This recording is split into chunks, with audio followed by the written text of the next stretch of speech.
আসসালামু আলাইকুম শিক্ষার্থীরা, আমি আজকে অষ্টম শ্রেণীর বিজ্ঞান অনুশীলন বইয়ের ৬৫ পৃষ্ঠার সমাধান দিব। এই যে কচ্ছপ আর যে খরগোশের, তো আমরা ৬৪ পৃষ্ঠায় আগে পড়ে নেই কি বলছে, এখানে কতটুকু আমাদের জরুরি সেটুকু বোঝাই দেই, তারপর তোমাদের আমি ৬৫ পৃষ্ঠার সমাধান দিচ্ছি। তোমরা চ্যানেলটা সবাই সাবস্ক্রাইব করো আর বন্ধুদের সাথে শেয়ার করো। কি বলছে, তোমরা ছোটবেলায় কচ্ছপ ও খরগোশের দৌড় প্রতিযোগিতার গল্পটা শুনে থাকবে, যেখানে খরগোশ দৌড়ে অনেক দূর এগিয়ে যাওয়ার পরেও আলসেমি করে ঘুমিয়ে পড়ে, আর অন্যদিকে কচ্ছপ ধীর স্থিরভাবে অবিরাম চলে বিজয়ী হয়। চলো আমরা এরকম একটি কাল্পনিক গল্প গতির সমীকরণ ব্যবহার করে সমাধান করি। আর তোমাদের কিন্তু এই ৬৫ পৃষ্ঠার এটা কিন্তু খুবই ইম্পর্ট্যান্ট, তোমরা এটা কিন্তু স্কিপ করো না। একটি কচ্ছপ ও একটি খরগোশ ৩ কিলোমিটার দৌড় প্রতিযোগিতায় অংশ নেয়।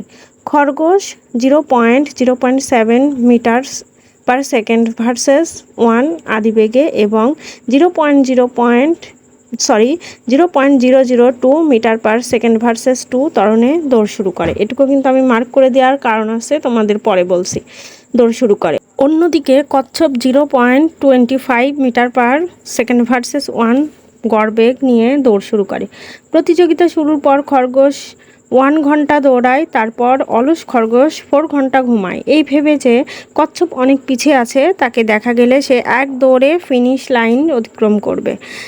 খরগোশ ঘুম থেকে উঠে কচ্ছপকে না দেখতে পেয়ে পুনরায় একই আদিবেগ এবং ত্বরণ নিয়ে দৌড়ানো শুরু করে। আমরা কিন্তু এই কচ্ছপ আর এই গল্পটা এর আগে ছোটবেলায় কিন্তু শুনেছি, তাই না? তো আজকে আমরা এটারই এই খরগোশ আর কচ্ছপের এটা নিয়ে আমরা আজকে এই সমীকরণ বসিয়ে বিজ্ঞান বইয়ের অঙ্ক করব। তো প্রশ্ন হলো, 1 ঘন্টা পর খরগোশটি কচ্ছপ থেকে কতটুকু এগিয়ে থাকবে এবং দৌড় প্রতিযোগিতায় কে জিতবে তা গাণিতিকভাবে বিশ্লেষণ করো। তো আমরা এখন 65 পৃষ্ঠার সমাধান দিব।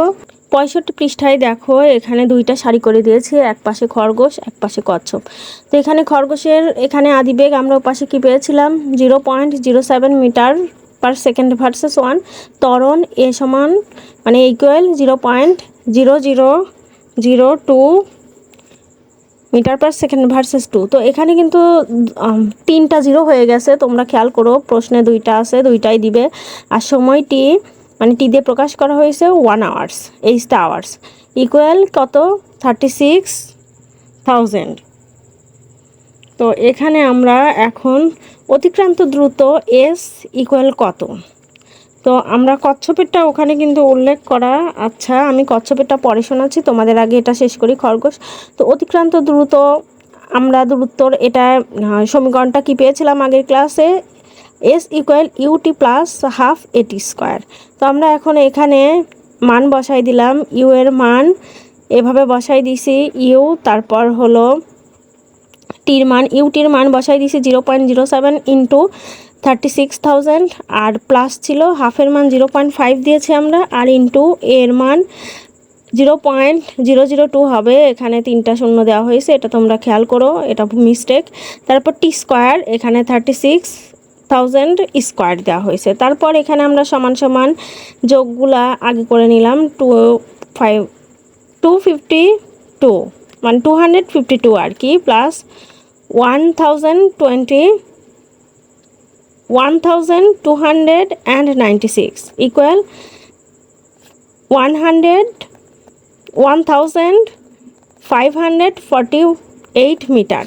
তো আমরা খরগোশেরটা কিন্তু বোঝাই দিলাম, এরপর আমরা কচ্ছপেরটা বলি। কচ্ছপ এখানে গতিবেগ, কচ্ছপে ছিল V equal 0.25 metre per second versus 1, সময়টি 1 আওয়ার্স ইকুয়াল 36 সেকেন্ড মানে 36,000 সেকেন্ড। এখানে কিন্তু 1 আওয়ার সমান সময়ের ক্ষেত্রে তো আমরা সেকেন্ডে বের করে নিয়েছি, এজন্য কিন্তু মানে এখানে 36,000 হয়েছে। তো এটা নিয়ে কিন্তু আবার কনফিউশন করো না যে এটা হলো, মানে তোমরা কনফিউজড হয়ে যাও না যে এই 3600টা আসলো কোথা থেকে, সেকেন্ডটা 1 ঘন্টা সমান কত, 60 মিনিট। তো আমরা সেটাকেই সেকেন্ডে আর কি প্রকাশ করা হয়েছে, এই জন্য 3600 সেকেন্ড আমরা কিন্তু প্রথমেই আমি দিয়েছি পার্ট বাই পার্ট, ক্লাসটা তোমরা চেক করে নিও।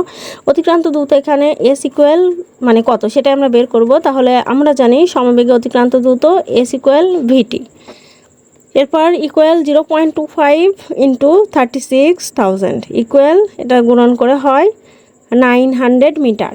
খরগোশ এগিয়ে আছে, তাহলে আমরা যেটা খরগোশ এগিয়ে আছে, খরগোশের যেটা বের হয়েছে 1548 থেকে এই যে কচ্ছপ যেটা বের হয়েছে মিটার, সেটা আমরা মাইনাস দিয়ে দিলাম 900, তাহলে ইকুয়াল 648 মিটার। এটাই অ্যান্সার। তো আশা করি বুঝতে পারছো 65 পৃষ্ঠার যে প্রথমে যে ছকটা।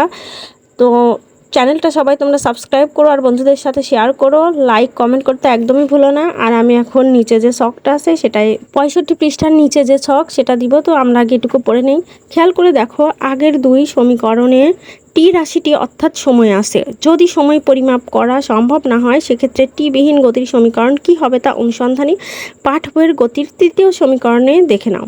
যে গাণিতিক উদাহরণটি দেওয়া আছে তা খাতায় সমাধানের চেষ্টা করো। নিচের গাণিতিক সমস্যাটি পাশের সহপাঠীর সঙ্গে আলোচনা করে সমাধান করো। একজন ট্রাক চালক 60 কিলোমিটার আওয়ার্স ভার্সেস 1, মানে এটাই আদিবেগ হবে, বেগে ট্রাক চালাচ্ছিলেন 50 মিটার। তাহলে এখানে এটা স্মরণ, দূরে একজন পথচারীকে দেখে সঙ্গে সঙ্গে ব্রেক চাপ দিলেন। এতে ট্রাকটি পথচারীর মাত্র 2 মিটার সামনে এসে থেমে গেল। ট্রাকটির ত্বরণ মন্দন কত?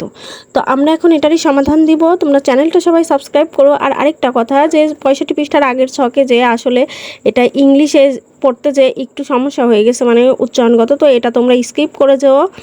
আর ওখানে যে একটা ভুল ছিল সেটাও তোমাদের আমি বলে দিছি, তোমরা কথাটা শুনো। কথাটা যদি হাইড করে তোমরা লিখতে যাও তাহলে কিন্তু তোমরা বুঝবেও না, ওটাই ভুল করে রেখে আসবে।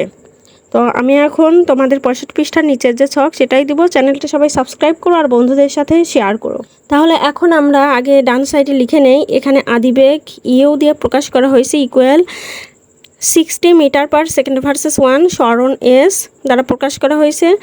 50 থেকে -2, যেহেতু -2 বলছে এই কারণে যে দূরে একজন পথচারীকে দেখে ব্রেক দিলেন। তো এখানে 2 মাইনাস দিয়ে 48 মিটার শেষ বেগ ভি দিয়ে প্রকাশ করা হয়েছে। এখানে equal 0 metre per second versus 1 মন্দন এ, মানে ত্বরণকেও তো আমরা এ দিয়ে প্রকাশ করেছিলাম, ত্বরণকে মন্দন বলে। তো মন্দন এ ইকুয়াল, মানে এটাই আমাদের বের করতে হবে। তাহলে আমরা জানি V square equal U square plus 2as, বা তাহলে আমরা ভি এর মান বসাই দিলাম 0, এখানে ছিল 0 স্কোয়ার ইকুয়াল ইউ এর মান বসাই দিলাম ইউ স্কোয়ার, তাহলে 60 স্কোয়ার প্লাস 2 ইন্টু এর মান বসাই এই, আর এস এর মান 48 ইন্টু। তারপর আমরা এখন উল্টায় ফেললাম। 60কে স্কোয়ার ছিল, এটা 36, 0 মানে 36, এখানে 1000, তারপর 36, আসলে ভুল বলতেছি, 3600 হবে, প্লাস তারপর 96 ইকুয়াল 0। আমরা জাস্ট এটা ঘুরায় নিছি আর 48কে 2 দিয়ে গুণ করে ইন্টু করে 96 পেলাম।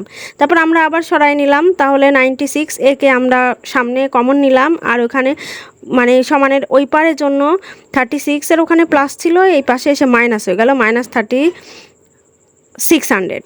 তারপর এ নিলাম, এখানে এ ইকুয়াল -3600, এখানে আমরা দিয়ে দিলাম ডিভাইডেড 96, মানে সমানের এই পার ইকুয়ালের এই পার আর ওপারের জন্য আমরা চিহ্ন কিন্তু বদল হয়ে গেল। তাহলে আমরা এখানে বা এ ইকুয়াল, এখানে আমরা ডিভাইডেড করে পেলাম কত, 37.5, এটাই অ্যান্সার। তো আশা করি বুঝতে পারছো। চ্যানেলটা তোমরা সবাই সাবস্ক্রাইব করো আর বন্ধুদের সাথে শেয়ার করো। আজ এ পর্যন্তই, আল্লাহ হাফেজ।